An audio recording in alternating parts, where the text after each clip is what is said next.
avec ou sans vous, nous allons avancer. Il faut que les gens aussi comprennent ça. Si les Européens ne sont pas là, les Chinois seront là, les Russes seront là, les Australiens seront là. Donc aujourd'hui, là, on n'est marié à personne. Comprenez qu'avec l'AES, il y a une nouvelle donne géopolitique qui est là. Que vous l'aimez, que vous ne l'aimiez pas, peu importe. 2. Pour nous, le sort de nos pays ne va pas se décider à Bruxelles, à Paris, à Washington ou à Londres. Ça se décidera à Bamako, à Ouagadougou, à Niamey, etc. Donc cette réalité géopolitique est là, il faut la suivre. Il faut regarder ce qui est en train de se passer. Bon, naturellement, nous partageons le même espace que la CEDEAO, lui et moi, d'autres pays qui sont des pays voisins, des pays frères. On est des peuples frères avec le Bénin, nos pays, mais on vit ensemble, on va partager cet espace. Donc il va falloir qu'on discute des modalités de vivre en commun. Et je pense qu'il faut le dialogue. Je pense qu'Emmanuel a insisté sur ça. Il faut le dialogue. À mon avis, le dialogue est important. C'est ce que nous-mêmes nous avions demandé avant d'être sanctionnés. Donc on ne peut pas être... On est ici, c'est la première sortie pour nous, États membres de l'AES, en dehors de l'Afrique. Donc ça veut dire que nous sommes prêts. Sinon on aurait pu vous dire que venez parler en Afrique avec nous. Mais si on est venu, c'est qu'on est ouvert. On veut que vous lisez la dynamique de l'AES à travers nous et non à travers des personnes qui sont mandatées ou qui ne sont même pas mandatées, qui analysent notre région, qui parlent en notre nom. C'est pourquoi on est là. Tout le monde veut la démocratie, c'est une valeur universelle, mais la démocratie ne peut exister que dans un État. Et nous, on n'avait pas d'État. On est en train de construire des États. Et nos interlocuteurs sont en train de préparer des élections. Donc on ne peut pas se comprendre. Donc je pense que ça nous a amené dans un différend extrêmement profond avec le reste de la région et des sanctions ont été imposées à nos pays. Ce qui me semble aussi normal, il ne faut pas qu'on pense que ce n'est pas normal. La CEDEAO a ses règles, nous en étions membres, nous avons accepté ces règles, mais la plupart de ces règles, c'est la suspension de nos organisations quand il y a des changements dits anticonstitutionnels. Mais il y a eu des sanctions économiques et financières qui ont été imposées à ces pays sans aucune base légale. Il n'y a aucun traité, aucun texte de la CEDEAO qui est prévu qu'on puisse fermer les frontières. On est très peiné de voir que même des responsables européens, certains disent on ne va pas parler avec eux, même africains, certains disent oh, on ne va pas faire de photos avec eux. Mais on dit mais ça nous fait quoi que vous preniez des photos avec nous? Mais ça ne va pas changer. Nous, on se bat pour le devenir de nos populations. On voit les gens qui meurent. Moi, une photo avec tel ou tel, ce n'est pas ce qui importe pour nous. Donc certains vont jusque-là, des pays voisins. Personne, je dis aux gens, personne ne va nous faire déménager de cette région. Que tu prennes la photo avec moi ou pas, mais on sera là. Tu seras là, je serai là. Donc moi, je pense que ça, c'est important. Et j'apprends aussi que même des responsables européens disent à leurs gens, non, non, non, il ne faut pas que vous soyez vus avec eux, il ne faut pas que... Mais je crois que c'est de l'enfantillage, parce qu'en réalité, nous, on n'a pas de problème personnel avec quelqu'un. On a des différents politiques. On peut parler pour trouver des solutions. Mais vraiment, nous, on n'a pas... Je pense qu'il faut que nos dirigeants s'élèvent à la hauteur de leurs tâches et de leur mission, et non être dans des épiphénomènes de faire des photos ou de serrer des mains des gens. Ah, moi, si c'est l'intérêt du pays, même avec le diable, je vais dealer. Voilà, donc quand c'est nécessaire. Donc je pense que ça me semble être important. Voilà, donc du point de vue de l'AES, je vois que c'est ce qu'il faut que vous compreniez. Il y a une dynamique qui est en cours. La CEDEAO va continuer son parcours. On va se parler. On va identifier des moyens de coexistence pacifique. Surtout ce qui est important, c'est comment travailler pour pouvoir préserver l'intérêt de nos populations qui vivent dans ce pays. Des pays qui ont toujours été fraternels. Je vous dis que nos populations sont en avance sur nous. Tous les problèmes que vous voyez dans la région, c'est entre les dirigeants. Hein? Ce n'est pas entre les peuples. Moi, je vais dans tous ces pays où les dirigeants ne veulent pas nous parler, mais les peuples sont chaleureux avec nous. Donc les populations n'ont pas de problème. Il faut que les dirigeants suivent leur population. Qu'on cesse aussi d'instrumentaliser les Africains les uns contre les autres. Parce que moi, je trouve que même notre différend avec la CEDEAO, c'est d'autres qui nous distraient. On n'en a pas besoin. On a essayé d'expliquer à nos amis de la CEDEAO, la suspension ne veut pas dire ostracisme et exclusion. Vous savez que quand on est dans une union, ça veut dire qu'il y a même un pacte de non-agression. On ne peut pas se lever, bon, c'est vrai, même si un chef d'État est renversé, se lever un matin pour dire qu'on va attaquer un pays, pour la CEDEAO qui depuis 20 ans a une force en attente qui est toujours en attente. Ça veut dire en réalité ce sont des acteurs extérieurs à la région qui dictent leur volonté à la CEDEAO. Je suis désolé de dire, même l'Union africaine, l'Union européenne a soutenu cette décision de la CEDEAO d'attaquer un pays souverain qui lutte depuis 10 ans contre le terrorisme. Ses frontières sont fermées. Quand vous attaquez le Niger, mais vous attaquez une armée, mais vous libérez les terroristes. Ils vont aller où? Au Mali, au Burkina, partout. Donc, à partir de ce moment, on s'est dit que cette organisation commence à être dangereuse pour nous. Non seulement on punit nos populations, mais le fait d'être membre peut même t'amener à ce qu'on attaque le pays.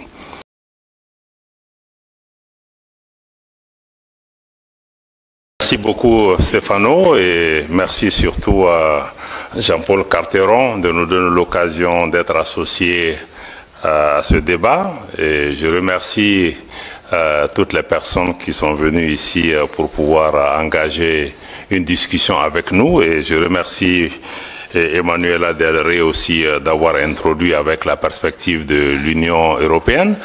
Je pense que ce qui est important pour nous, États du Sahel, avec mon collègue de l'Alliance des États du Sahel, avec mon collègue du Burkina et puis l'ambassadeur du Niger, c'est de pouvoir donner quelques clés de compréhension de ce qui se passe dans cet espace qui lui-même aujourd'hui fait l'objet d'une telle désinformation que les gens n'ont vraiment pas le temps d'essayer de comprendre ce qui est en train de se passer. On est pour, on est contre, on se prononce, on se positionne, mais je pense qu'il faut avoir les clés de lecture qui me semblent être importantes. D'abord, le premier élément, c'est d'abord sur le Sahel, parce que je vois que le titre, c'est les États du Sahel. Il faut comprendre que les États du Sahel ne sont pas que les 3 États du Sahel, ou même ceux qui étaient appelés avant le G5 Sahel, mais que le Sahel comprend du Sénégal jusqu'à la Somalie, et le Maroc, la Libye, d'autres pays font tous partie de ce Sahel où il y a un continuum humain, géographique, géopolitique, etc. Donc il faut comprendre cet élément. Maintenant, pour ce qui concerne l'Alliance des États du Sahel, il a parlé de la partie contre. La partie contre aide seulement à comprendre le contexte. Le Mali, le Burkina, le Niger sont tous des pays en transition.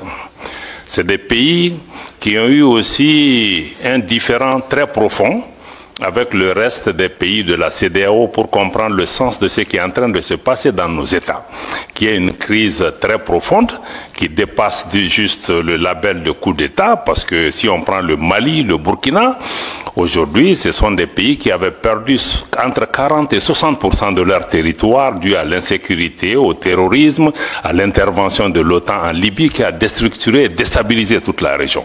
Et ce matin, dans le panel sur la démocratie, on est revenu encore dessus pour dire que oui, mais tout le monde veut la démocratie, c'est une valeur universelle, mais la démocratie ne peut exister que dans un État. Et nous, on n'avait pas d'État. On est en train de construire des États. Et nos interlocuteurs sont en train de préparer des élections. Donc on ne peut pas se comprendre. Donc je pense que ça nous a amené dans un différend extrêmement profond avec le reste de la région. Et des sanctions ont été imposées à nos pays. Ce qui me semble aussi normal, il ne faut pas qu'on pense que ce n'est pas normal. La CEDEAO a ses règles, nous en étions membres, nous avons accepté ces règles, mais la plupart de ces règles, c'est la suspension de nos organisations quand il y a des changements dits anticonstitutionnels. Mais il y a eu des sanctions économiques et financières qui ont été imposées à ces pays sans aucune base légale. Il n'y a aucun traité, aucun texte de la CEDEAO qui est prévu qu'on puisse fermer les frontières. Jusqu'à demain. J'espère que des juristes pourront nous donner la réponse. On a utilisé l'Union économique et monétaire pour fermer nos banques centrales, pour fermer nos comptes bancaires des États, pour affamer les populations. Dans le cas du Niger, même les médicaments n'étaient pas autorisés. Pourtant, l'article 4 du statut de la Banque centrale indique que la banque ne peut recevoir d'injonction d'aucun autre organe, fût-il l'organe des chefs d'État. Mais ça a été fait.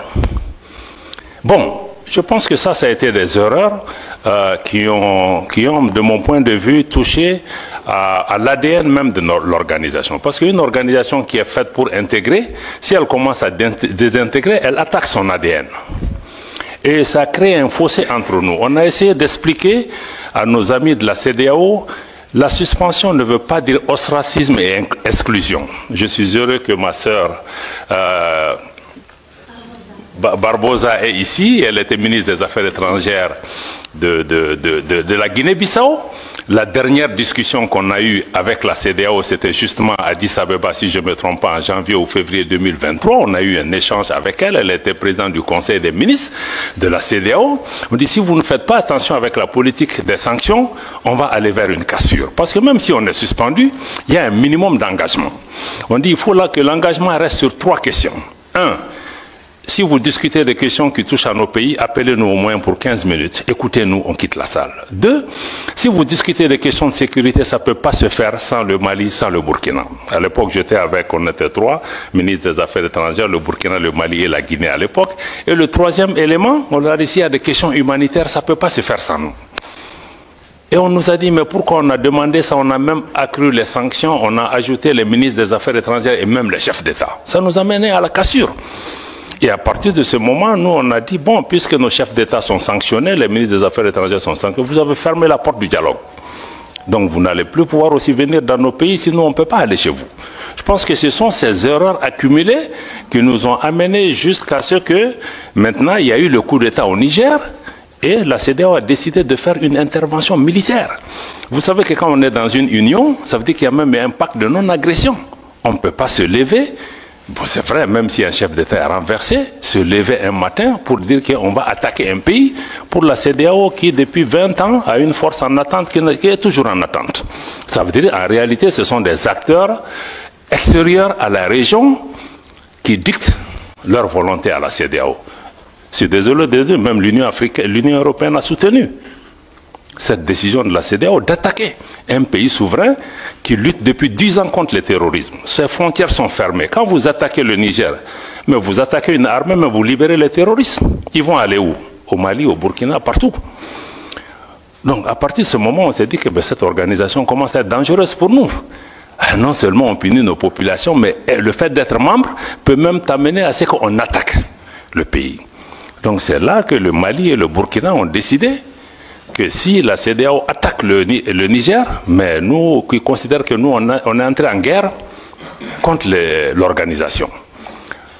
Et c'est à partir de cet instant que nous avons mis une alliance militaire défensive en place pour dire que bon, nous nous mettons ensemble pour faire face à une menace existentielle, mais en mettant en place une approche géopolitique de la question.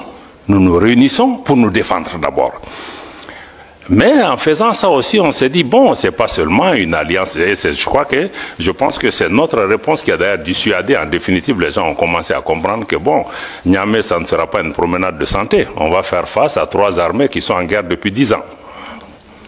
Bon, donc, je pense que ça nous a amené à ça.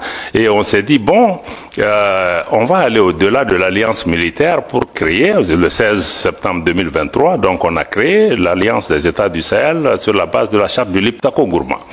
Mais on est en train de travailler maintenant pour aller beaucoup plus loin que ça. Pourquoi on veut aller beaucoup plus loin que ça? Ça, c'est la partie, on était dans la partie contre, comme tu as dit, c'est créer contre, mais ça, c'est juste expliquer le contexte.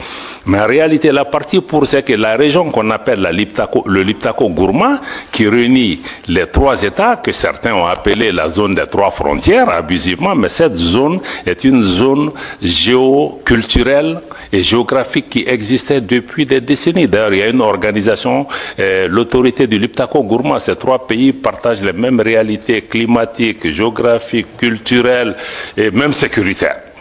Donc on a décidé de mettre en place une communauté qui puisse nous aider, à assurer la sécurité, à lutter contre le terrorisme, parce qu'on lutte contre le terrorisme dans cet espace depuis longtemps, mais on ne pouvait pas le faire ensemble. Maintenant, on va le faire ensemble. Et contre tous les autres facteurs d'insécurité, le deuxième pilier, c'est de travailler à mettre en place une intégration économique poussée, parce qu'il y avait déjà un espace économique et géoculturel qui était là pour pouvoir travailler, pour renforcer la libre circulation dans nos pays, avoir des projets intégrateurs dans le domaine de l'énergie, dans le domaine des transports, dans le domaine des infrastructures, bon, parce que nos pays sont physiquement aussi liés par beaucoup de réalités qu'on peut, et ces pays regorgent aussi des ressources minières, minéralogiques, de toutes sortes, ne serait-ce que si on prend les ressources souterraines de cette région, c'est énorme. Personne ne voit le Sahel en tant que source d'approvisionnement de l'Afrique et du monde en ressources en eau.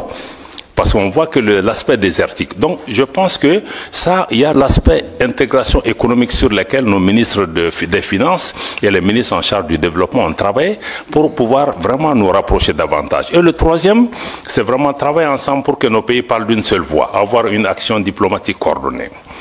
Donc, si on dit donc cet espace économique-là sur lequel on est en train de travailler, je pense que c'est extrêmement important de regarder. Nos ministres en charge des affaires étrangères ont recommandé au chef d'État d'aller même vers une confédération. C'est-à-dire une confédération en prélude à une fédération des 3 États qui se fera par étapes. Pourquoi nous proposons ça? Parce que nous, nos pays, je dois le répéter, la première réponse était peut-être contre quelque chose, mais quand on a commencé à exister, beaucoup ont dit, même la CEDEAO, les premières réactions, quand on a signé la charte du Liptako-Gourma, c'est que ces pays veulent casser la région. Ils veulent diviser, ils veulent attaquer l'intégration africaine. Mais le Mali, le Burkina, quand vous regardez nos leaders historiques de Modibo Keïta au Thomas Sankara jusqu'à aujourd'hui, mais ces pays restent fondamentalement engagés pour l'intégration africaine. L'article 180 de la dernière constitution du Mali, adoptée l'année dernière, réitère l'attachement du Mali à abandonner tout ou partie de sa souveraineté pour réaliser l'intégration du Mali, de l'Afrique, avec tout État africain. Donc pour nous, notre engagement pour l'intégration et l'unité et l'idéal panafricain reste intact, mais nous trouvons que certaines de ces organisations, de notre point de vue en tout cas, n'incarnent plus cet idéal. Et que il nous faut, à travers l'Alliance des États du Sahel, proposer une alternative. D'avoir une organisation, qui ne soit pas pilotée par l'extérieur, une organisation qui ne devienne pas un danger pour ses membres, pour ses populations. Comment on peut travailler à rapprocher nos populations en mettant en place une autre façon de faire. Je pense que c'est là où il me semble être important que vous compreniez, qu'on soit pour la CEDEAO, pour l'UEMOA, ou comprenez qu'avec l'AES, il y a une nouvelle donne géopolitique qui est là. Que vous l'aimez, que vous ne l'aimiez pas, peu importe. 2. Pour nous, le sort de nos pays ne va pas se décider à Bruxelles, à Paris, à Washington ou à Londres. Ça se décidera à Bamako, à Ouagadougou, à Niamey, etc. Donc cette réalité géopolitique est là, il faut la suivre. Il faut regarder ce qui est en train de se passer. Bon, naturellement, nous partageons le même espace que la CEDEAO, l'UEMOA, d'autres pays qui sont des pays voisins, des pays frères. On est des peuples frères avec le Bénin, nos pays, mais on vit ensemble, on va partager cet espace. Donc il va falloir qu'on discute des modalités de vivre en commun. Et je pense qu'il faut le dialogue. Je pense qu'Emmanuel a insisté sur ça. Il faut le dialogue. À mon avis, le dialogue est important. C'est ce que nous-mêmes nous avions demandé avant d'être sanctionnés. Donc on ne peut pas être... On est ici, c'est la première sortie pour nous, États membres de l'AES, en dehors de l'Afrique. Donc ça veut dire que nous sommes prêts. Sinon on aurait pu vous dire que venez parler en Afrique avec nous. Mais si on est venu, c'est qu'on est ouvert. On veut que vous lisez la dynamique de l'AES à travers nous et non à travers des personnes qui sont mandatées ou qui ne sont même pas mandatées, qui analysent notre région, qui parlent en notre nom. C'est pourquoi on est là. Donc c'est vraiment dommage parce que moi je crois que beaucoup refusent le dialogue. Je me réjouis qu'Emmanuela et d'autres continuent vraiment à travailler sur ça. On est très peiné de voir que même des responsables européens, certains disent on ne va pas parler avec eux, même africains, certains disent on ne va pas faire de photos avec eux. Mais on dit mais ça nous fait quoi que vous preniez des photos avec nous? Mais ça ne va pas changer. Nous, on se bat pour le devenir de nos populations. On voit les gens qui meurent. Moi, une photo avec tel ou tel, ce n'est pas ce qui importe pour nous. Donc certains vont jusque-là, des pays voisins. Personne, je dis aux gens, personne ne va nous faire déménager de cette région. Que tu prennes la photo avec moi ou pas, mais on sera là. Tu seras là, je serai là. Donc moi je pense que ça c'est important et j'apprends aussi que même des responsables européens disent à leurs gens non, non, non, il ne faut pas que vous soyez vus avec eux, il ne faut pas que... Mais je crois que c'est de l'enfantillage parce qu'en réalité, nous on n'a pas de problème personnel avec quelqu'un. On a des différents politiques, on peut parler pour trouver des solutions.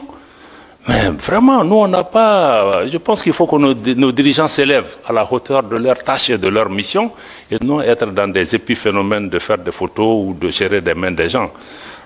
Moi, si c'est l'intérêt du pays, même avec le diable, je vais dealer. Voilà, donc quand c'est nécessaire. Donc je pense que ça me semble être...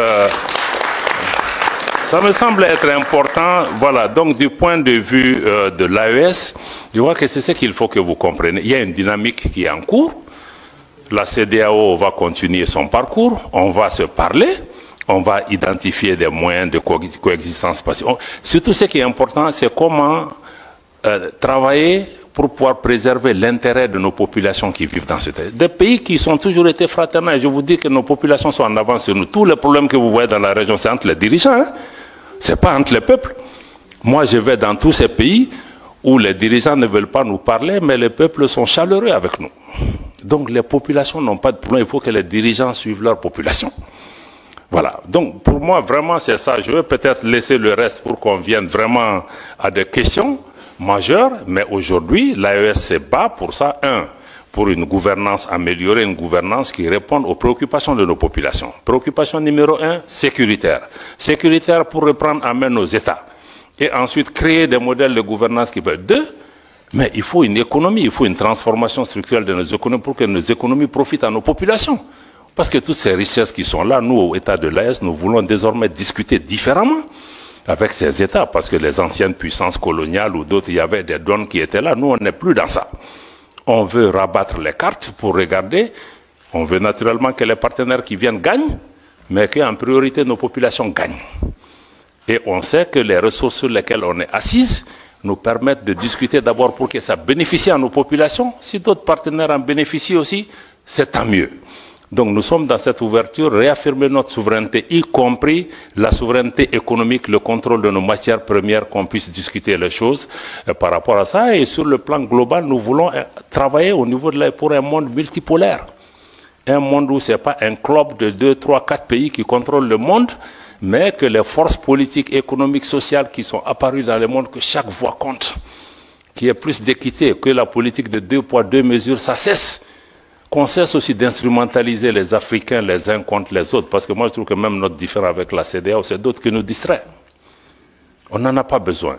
Donc je vais vraiment attendre les questions pour pouvoir vous revenir, pour dire qu'encore une fois, si l'AES a été créé dans un contexte pour réagir à quelque chose, aujourd'hui nous sommes dans une dynamique de construction d'une intégration régionale, d'une autre approche à cette intégration régionale, une intégration qui, de notre point de vue, doit être une véritable intégration des peuples et non une intégration d'État ou de chefs d'État. Voilà, c'est vraiment la dynamique que nous partageons avec le Burkina et le Niger. Et aujourd'hui, sur le plan de la sécurité, nous travaillons, il y a des résultats probants sur le terrain. Le Mali, aujourd'hui, après 10 ans de présence étrangère, a aujourd'hui le contrôle de l'ensemble de son territoire national. Et la reprise de Kidal, il y a quelques mois, est un exemple concret. Et il y a beaucoup de Kidal qui vont se passer aussi sur le terrain, dans notre espace. Nous souhaitons que vous soyez des observateurs objectifs avisés et que vous regardez comment vous engagez avec cet espace, mais avec ou sans vous, nous allons avancer. Il faut que les gens aussi comprennent ça. Si les Européens ne sont pas là, les Chinois seront là, les Russes seront là, les Australiens seront là. Donc aujourd'hui, là, on n'est marié à personne. Voilà. Je m'arrête là.